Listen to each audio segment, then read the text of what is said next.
आज हम इतिहास के एक ऐसे सम्राट के बारे में बात करेंगे जिनका शासन हमेशा विवादों से भरपूर रहा। जी हां, हम बात करेंगे मुगल सम्राट औरंगजेब के बारे में। औरंगजेब का नाम सुनते ही कई सवाल उठते हैं और उनके शासन के दौरान उठे कई विवाद आज भी लोगों के बीच चर्चा का विषय बने हुए हैं। नमस्कार दोस्तों, स्वागत है आपका हमारे खास कार्यक्रम में। मैं प्रवीण उपाध्याय और आप देख रहे हैं नेक्स्ट 9 स्पिरिचुअल।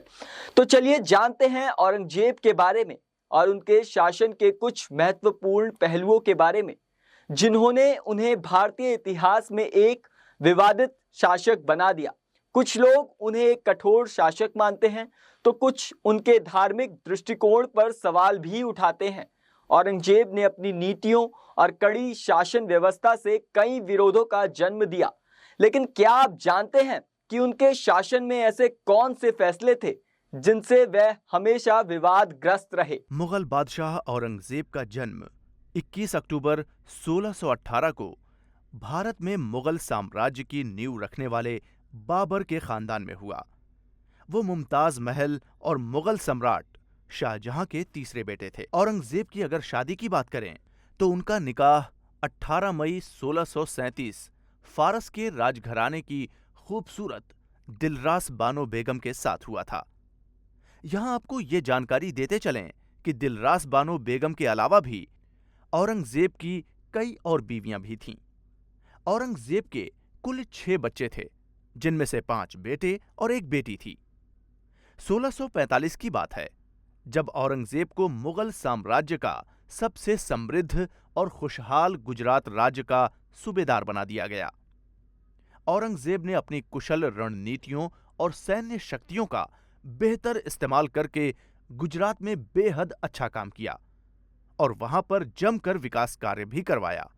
इसके बाद औरंगजेब के काम से प्रभावित होकर शाहजहां ने उन्हें उज़्बेकिस्तान और अफगानिस्तान का सूबेदार बना दिया और इस तरह से औरंगजेब के हिस्से बड़ी और अहम जिम्मेदारी आ गई।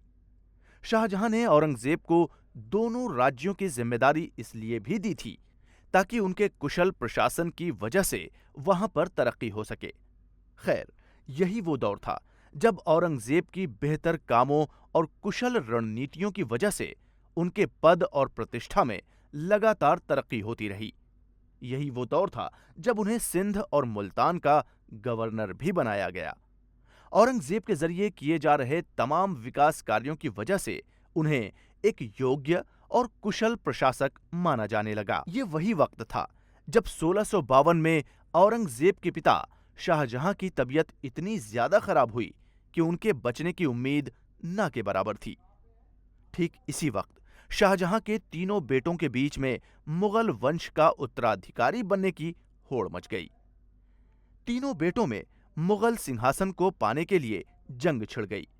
हालांकि यहां यह बताना भी जरूरी है कि शाहजहां अपने सबसे बड़े बेटे दारा शिकोह को अपना उत्तराधिकारी बनाना चाहते थे, मगर औरंगजेब अपने तीनों भाइयों के मुकाबले सबसे ज्यादा शक्तिशाली और ताकतवर था। औरंगजेब मुगल सिंहासन पर बैठने के लिए इतना ललायित था कि वो इसके लिए किसी भी हद तक जाने को तैयार था। औरंगजेब ने बेरहमी दिखाते हुए अपने सगे भाई दारा शिकोह को फांसी दे दी। इसके बाद उसने एक और भाई शाह शुजा, जो उस समय बंगाल का गवर्नर था, उसको भी हराकर कत्ल करवा दिया। औरंगजेब की क्रूरता यहीं नहीं रुकी, बल्कि उसने अपने बूढ़े और बीमार पिता को कैदी बनाकर आगरा के लाल किले में बंद करवा दिया। वैसे औरंगजेब द्वारा अपने पिता शाहजहां को बंधक बनाकर रखने के पीछे इतिहासकार तर्क देते हुए बताते हैं कि शाहजहां ने बेगम मुमताज महल की याद में आगरा में ताजमहल का निर्माण कराकर काफी पैसा खर्च कर दिया था, जिसका असर मुगल शासन की वित्तीय व्यवस्था पर बुरी तरह से पड़ रहा था। बस इसी बात से खफा होकर औरंगजेब ने अपने पिता शाहजहां को कैद कर लिया था। हालांकि औरंगजेब के बारे में यह भी कहा जाता है कि वो बेहद सख्त मुगल शासक होने के साथ साथ अपने मजहब के लिए बहुत कट्टर था। भारत को मुस्लिम देश बनाने का ख्वाब देखने वाले औरंगजेब ने हिंदुओं के साथ काफी बर्बरतापूर्ण व्यवहार किया। माना जाता है कि औरंगजेब ने अपने शासनकाल में हिंदुओं की धार्मिक भावनाओं को ठेस पहुंचाने के लिए कई मंदिरों को भी तुड़वा दिया था। इसके अलावा मुगल बादशाह औरंगजेब ने हिंदुओं पर अतिरिक्त जजिया कर भी लगाया था। वहीं इस दौरान जब हर जगह औरंगजेब का डंका बज रहा था, तो ऐसे समय में महाराष्ट्र के वीर छत्रपति शिवाजी महाराज ने औरंगजेब को उसके नापाक मंसूबों में कामयाब होने से रोक दिया। छत्रपति शिवाजी ने वीरता के साथ युद्ध करके न सिर्फ औरंगजेब के कई सेनापतियों को मार गिराया, बल्कि औरंगजेब के हौसलों को भी बुरी तरह से पस्त कर दिया। छत्रपति शिवाजी के साहस और ताकत को देखकर औरंगजेब के मन में उनके लिए खौफ बैठ गया था। खैर, जिस तरह से हर किसी का अंत होना तय है, ठीक उसी तरह से औरंगजेब का भी अंत हो गया। करीब 49 साल तक शासन करने वाले औरंगजेब की मृत्यु 1707 में हुई, लेकिन कुछ इतिहासकार इसे सामान्य मौत मानते हैं। लेकिन कुछ इतिहासकारों का मानना है कि वीर छत्रसाल ने अपने गुरु प्राणनाथ के द्वारा दिए गए खंजर से उन पर हमला कर उन्हें छोड़ दिया था, और इस खंजर में ऐसी दवाई लगी हुई थी जिसकी वजह से औरंगजेब के जख्म कभी नहीं भर सके और दर्द से तड़प तड़प कर औरंगजेब की मौत हुई। औरंगजेब को दौलताबाद में स्थित फकीर बुरहानुद्दीन की कब्र के पास ही दफनाया गया था। सही मायनों में कहा जा सकता है कि औरंगजेब की मौत के साथ ही मुगल काल के पतन का दौर शुरू हो गया था। वैसे औरंगजेब ने अपने शासनकाल में लाहौर की बादशाही मस्जिद के निर्माण के अलावा दिल्ली के लाल किले में मोती मस्जिद का भी निर्माण करवाया था।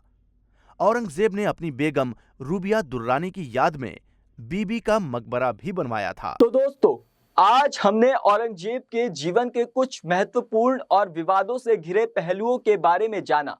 उनका शासन भारतीय इतिहास में एक अहम स्थान रखता है, लेकिन उनके फैसले हमेशा सवालों के घेरे में रहे। औरंगजेब का कठोर शासन, उनकी धार्मिक मान्यताएं और उनकी युद्ध नीति, इन सब कारणों से वो विवादों से भरपूर रहे। उनका नाम भारतीय इतिहास में एक ऐसे शासक के रूप में लिया जाता है जिन्होंने अपनी नीतियों के कारण बहुत से विरोधों का सामना किया।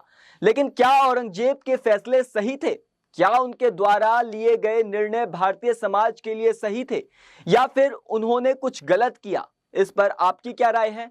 हमें कमेंट्स में अपनी राय जरूर बताएं। अगर आपको हमारा वीडियो अच्छा लगा हो तो अपने इसे वीडियो को दोस्तों के साथ शेयर करें और नेक्स्ट 9 स्पिरिचुअल चैनल के साथ जुड़े रहें।